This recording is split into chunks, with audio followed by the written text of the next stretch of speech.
All right, everyone. So welcome back or welcome to the Watchdog News Report. So this evening, a comprehensive situational report. Russia-Ukraine conflict and related global reactions.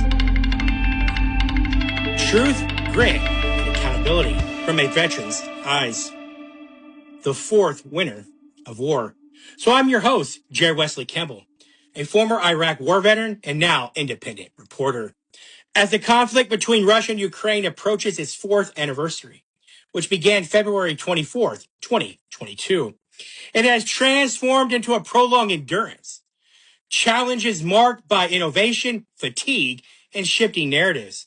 Although the front lines have remained unchanged, the effects of the conflict are felt worldwide, impacting cultural heritage in Rome, diplomatic efforts in Brussels, and energy routes in the Black Sea. This Watchdog reports compiles the latest developments regarding battlefield conditions, European policy, advancements in technology, economic factors related to deep strikes in Russia, Western military posturing, and the ongoing informational war. Additionally, it concludes an on-the-ground Watchdog News dispatch from November 2nd and 3rd, 2025, emphasizing the importance of understanding the human experience beyond the broader context of war and conflict. This report summarizes the day's developments and analyzes them through the lens of enduring cost and position strategies, which were first discussed in think tanks outside Washington during Cold War analysis and then later articulated in the RAND study, Overextending and Unbalancing Russia, which was published in 2019.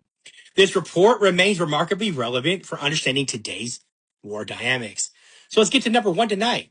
Structural collapse and diplomatic fallout in Italy.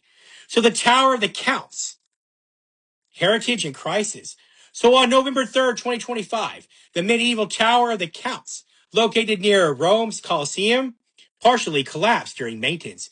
4 workers were trapped, 3 were rescued swiftly, and 1 was freed after several hours with severe head injuries. Then a secondary collapse injured responders and led to a sealing off of St. Mark's Square amid fears of further instability.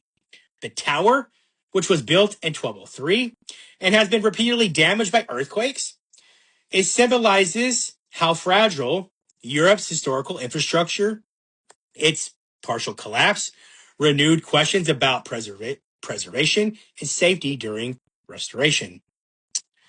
Now let's talk about the Russian reaction. Now, why would Russia have a reaction to this?